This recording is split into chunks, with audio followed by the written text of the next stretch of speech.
I took in my fiance's mother. Now she competes with me. Ooh, you gotta have a gauntlet, like just like who makes the best dishes, who can like just do the coolest like backflip, and who, winner take all.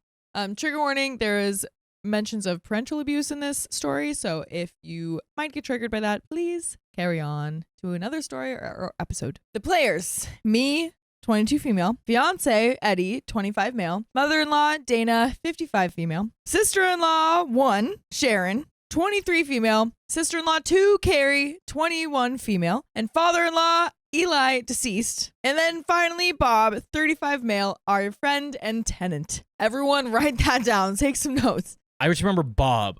Yeah, we got Bob, me, Eddie, Dana, Sharon, Carrie, Eli, and Bob. All right. We will refer back just like a map in the beginning of a fantasy series. All right, I know Bob. That's it.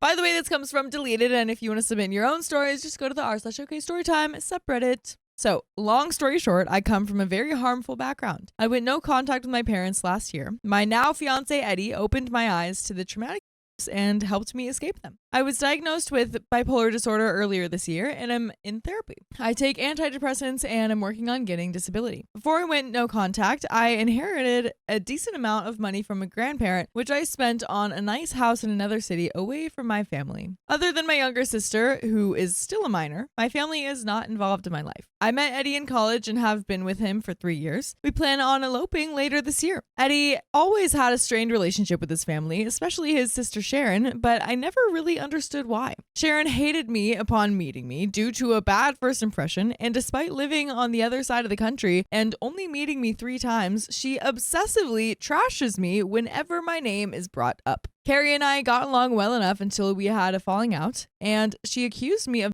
my fiance into submission because he took my side. I realized a lot of our relationship was us doing things for her and her using and insulting us, so I cut her out of my life. Get her out of there. Big old cuts. Both of his sisters are self-absorbed people, and we want no contact with either of them. Eddie's father, Eli, passed away this year. His family had always been poor, and his mother, Dana, was left in a lot of debt. I gave her $5,000 to help her with the funeral and her debts and invited her to move in with us when our house was foreclosed, since neither of his sisters was willing to take her in. Dana seemed nice enough. We had a lot of things in common on the surface, and I figured we'd get along fine. I continued to financially support her, took her to events, took her on our dates, bought her dinner, and bought her various gifts. I spent a lot of my time with her trying to build a relationship. I noticed that there always seemed to be a large distance between Dana and Eddie, but when I questioned her, she wouldn't admit to anything. Then I started noticing her behavior. When Eddie and I went out on a date alone, she would get huffy and short with me afterwards. She would bring her rowdy friends over every so often when I would sleep in on Sunday, and she expected me to run to buy them food. Like, be a servant for this woman? Come on now. She got compliant. Like, Dana was like, oh, this is my life now. Yeah. No. OP's my little maid. No.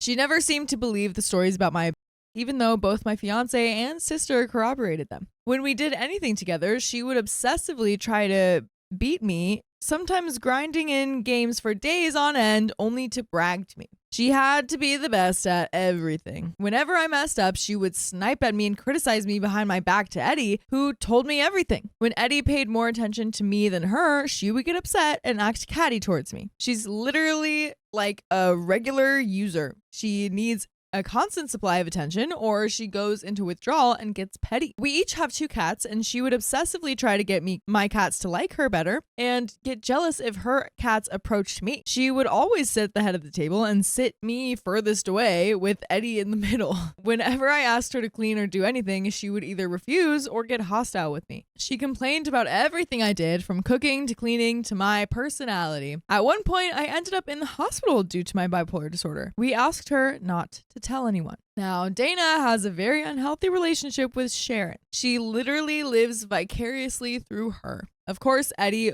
overheard her telling Sharon about it. She even put the phone speaker on when we were all in the living room and allowed Sharon to trash me over the phone. Sharon is obsessed with having the first grandchild. I am child-free. And one time, Dana kept telling her, "You will give me my first grandchild," while she was witching about me. When I confronted her about it later, she told me that Sharon just tells it like it is. Dana pretty much requires me to drive her everywhere since she just doesn't like driving. However, she's willing to drive 30 miles away to go see her friends, yet she won't drive 2 miles to get me my medicine when I'm not able to drive. Additionally, due to Eddie wrecking my car earlier this year, as well as my furnace not working anymore, I ended up running out of money and am working on getting disability. Despite my supporting her for several months and her still owing me several thousand, Dana complains that I am an irresponsible leech. I barely ask her for anything other than a minimal amount of food, and she still complains. All right.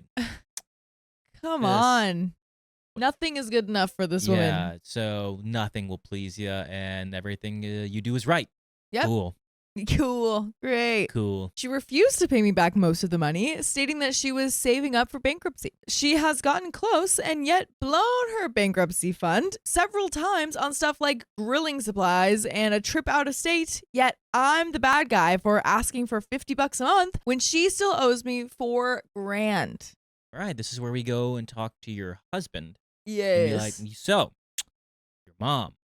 Yeah. What's going on? You gotta step in, guy. You gotta start setting boundaries with this woman because I can't.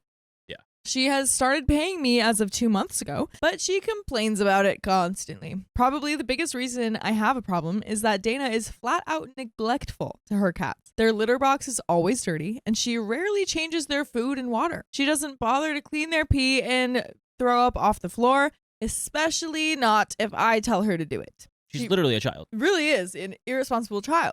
No, I don't want to do that. No. And you wonder why the cats don't like you. Yeah, like, come on. Her room can be smelled from the kitchen, former duplex. The whole side of the house smells terrible. One time, a cat peed in her shoes and she left it for 4 days because I told her to clean it. Some of the puke stains near the cat bowls have been there for months. I even found cockroaches in her room feeding on it. That's disgusting. Ew. Oh my gosh. Dana's so high and mighty of being told what to do, or at least like, hey, there's puke on the floor and there's cockroaches eating it. And she's like, what do you want me to do about it? Clean it? I'm not going to do that. Yeah. She's willing to live in absolute filth just to prove a point. That's crazy. Crazy. Our new lodger, Bob, who was Dana's friend for years, told me that Dana was out of line and that there were things going on in their household that I didn't previously know about. He told me that Eli used to get physical with Eddie and that various other bad things happened. To cut to the chase, I confronted Eddie about this behavior. He defended his mom at first, but eventually broke down and admitted that he was afraid of the consequences of going against her. Eddie is very closed off about his feelings. He revealed to me that his sister Sharon basically was psychotic and at one point broke down a solid wood door to get to him. Like The Shining kind of thing? Yeah, that's what it sounds like. Here's Sharon. Oh my gosh. She would go into rages and pester him for hours. Both of his sisters would torment him. His parents would side with them or refuse to get involved. And his sisters were given parties and large rooms and trips, and he never got anything of the sort. His mother never had the time for him or paid him any attention. His father verbally mistreated him and also got physical with him. He was stuck in a tiny half-finished room filled with sawdust. He's allergic and splinters. He's literally Harry Potter. Oh my, this actually is Harry Potter, but like way worse. There's no reason for all this. Yeah. He's not like this is real. Yeah. Oh my goodness. His bed had bed bugs and nobody did anything until they spread to the other rooms. After his sister destroyed his door, he was blamed and had no door. So he barricaded himself in his room with his mattress. His psychological was so severe that he basically suffered some memory loss in an attempt to block it out. He's terrified of his family and has gone along with everything because they will gang up on him if he doesn't. Frankly, after hearing this, I want Dana out. I've had enough of her petty, jealous, controlling, and ungrateful behavior, and to top it all off, now I found out that she enabled the of my fiance. However, I'm afraid of evicting her. She has nowhere to go. That sucks to suck, honestly. Yeah. If that's the case, yeah. If you're dealing with someone that just and that just toxic, yeah, don't deal with it. Right. I mean, I know they mentioned that the other sisters like couldn't take her in for some reason, but yeah, what about neither that can too? you. Yeah. Neither can you. Well, yeah. So she has her sisters that she highly favors. And, yeah. You know, why don't you go stay with them? Exactly. They can figure it out. You don't have to be the one to do that. Also, Eddie wants to, but he feels that he's not ready to confront her. He thinks that she's an innocent victim manipulated and taken advantage of by her daughters. He's also scared his sisters will gang up on him and pester him. He's convinced that he can force her to go no contact. He lives his life in fear of all of them, and I'm tired of waiting for him to grow a backbone.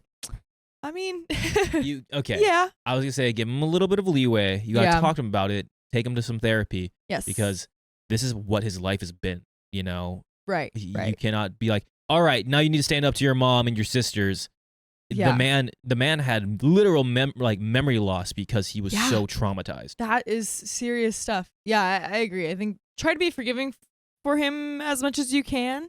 But I do kind of see what she's saying, where it's like at a certain point she can't just like stand by and like let this happen. 100%. So, I think step by step, but not saying your husband or fiance in this case doesn't have a backbone. I think it's a little bit too far-fetched to be like, we just found out about this, and he's also just like come to terms with all this. It's very hard. He even has. I mean, he's probably still processing. Things. The best way to support him is by eliminating those things that you know that he's afraid of. Yeah, for sure. Not by taking them out, just by saying like, Not don't have it in his life. Way. yeah. Just like make sure you get it out of his life, or limiting the contact as much as you can. I'm really not sure what to do anymore. I'm starting to get frustrated with how wishy-washy he's been about the whole thing, but at the same time, he's dealing with some serious Stockholm syndrome. I guess I need help getting his mother out of our lives and helping him pick up the pieces with as little damage as possible. Also, Eddie is aware of this post if anyone has advice for him directly. And we do have an update, but do we have any further advice for this situation? For Eddie, 100%, you need to, therapy. Just, that is such a big thing that you need to talk to someone about it. And maybe even talk to your family about it, just to let that sit in the air. Yeah. If they just tease you about it or don't care, then you know where they stand. Then you're like, okay, listen, you guys did all this for my childhood till now. I'm afraid of you. You know, it's not even like this is like sibling banter or like, oh, siblings, like, haha. It's like, I'm terrified of you. Literally afraid. Yeah. Yeah. So, and I can't stand up to you guys because that was the life I had as a child, and that's his mental trauma and his just traumatic past, that he's that little kid that he's like, I'm barricading my door with my mattress. That's insane. That is absolutely insane. And there's like that line where OP says he's convinced that he can force her to go no contact with them, like if he confronts the mom or the sisters, but maybe you can start considering if that's a bad thing. You know, like maybe that's what's best. Show him the positive side of, hey, if you do this or you stand up for yourself, maybe they will respect you. Or if you sell this, hey, maybe they will understand. But that's one of those things of, what if you have to do it first? Yeah, and I would even offer as OP to like, I mean, does Eddie need to be the one to confront? Like, I understand like giving him that control. I think that is good, but you can maybe offer like, hey, if you don't want to do it, I can. Yes, but I would. It's one of those things like, you want to pick up this, like what OP said. Yeah, pick up those pieces very carefully. Yes, because if you do it yourself, or if you do it for him, it should be for him and for himself. But we do have an update. Oh, and for the record, I own my home. I inherited some money from my grandmother and bought a rather large house with it. There is no mortgage, and currently I am the only person on the title. So I am the landlord. There is no actual lease with Dana and Bob, but there is a verbal agreement that they will contribute to his bills in lieu of rent, keeping their portion of the house clean, and treat us with respect. She has broken all of these terms, and he has broken none of them. If that's a verbal agreement with Bob, why are we even Bob knows about this? So what's okay? Yeah.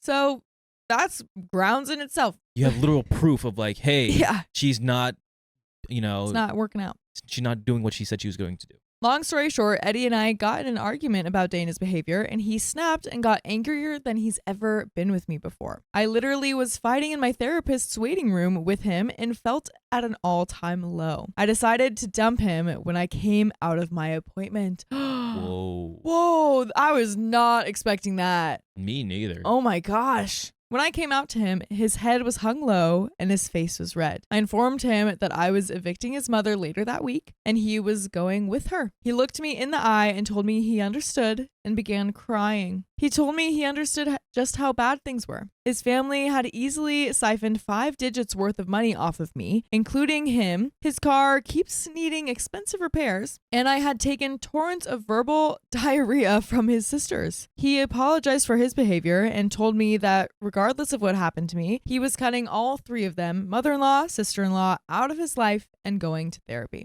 We ended up talking for a while, and Eddie revealed that the reason that he had taken his mother's side for so long was that he was in denial about the relationship. He realized that Dana didn't love him at all and only wanted his attention when his sisters weren't around and I was. She only paid attention to him out of her own jealousy and loneliness. She didn't really care about him at all. He realized now that pining for her love wasn't healthy and that he was done doing her favors if he was getting nothing in return. My own mother is very psychopathic and incapable of love, so I understood. I told Eddie that I would give him one last chance, but I wanted him to pay me back his whole family's debt by supporting me while I got back on my feet and got ready to work and go on disability. I also told him that depending on his actions over the next few months, I may still dump him.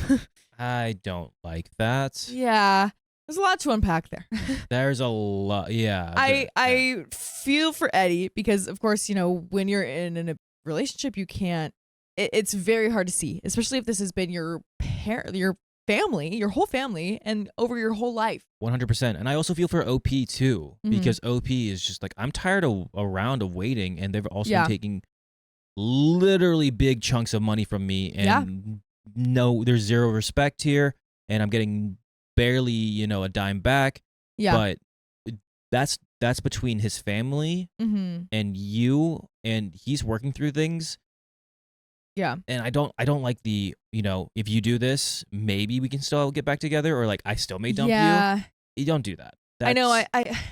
I'm never a fan of like, that feels like an ultimatum of being like if you do this, like I'll break up with you. I don't think that's ever like a healthy thing to put on in a relationship. Yeah. But I do get what she's kind of trying to say. I think of like being like, I thought I was going to break up with you. I'm going to give you another chance. But like, it's not going to be back to normal right away. That's a totally different conversation. But the way OP stated was, you're kind of doing it out of fear now.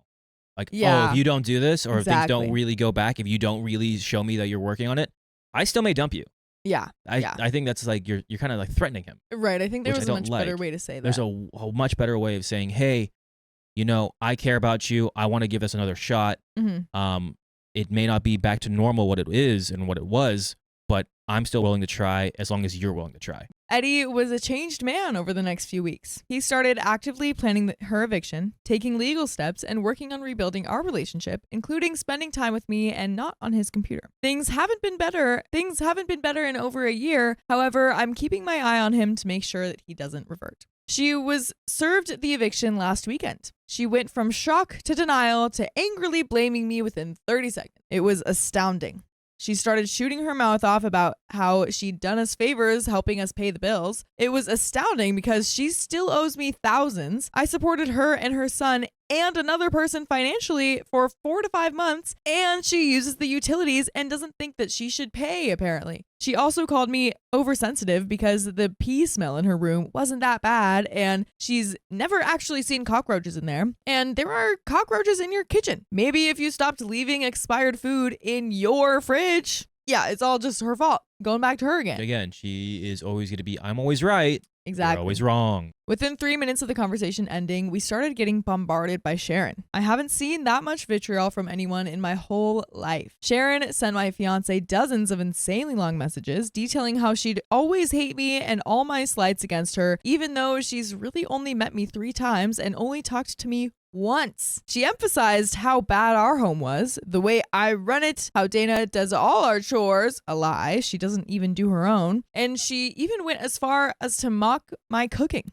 Dana always complains about my weird, her words, cooking. I'm a white girl with a passion for Asian culture, and I cook a lot of exotic food from scratch. Apparently, Dana, whose cooking consists of heating up a bag of pasta in the stove, told Sharon just how awful and disgusting my food was. If you didn't like the food, then why did you eat it? Yeah, just make your microwavable noodles, dude. Yeah. It stung a lot because cooking is my passion, and she literally is the only person who doesn't like my food. Most of all, it did reaffirm that she was passing her information. Anyway, that night I was called a witch, a C word, a witch, a slime, a bad girlfriend, and some other things that I don't even want to repeat. She called him a coward and told him that I had removed his balls. She threatened to send us both to heck personally if she wasn't in another state. Well, that's a threat at that point. That's like an actual concerning and you threat. know what you say to that? I'd love to see you try. There you go. There you go. But it looks like you're getting evicted.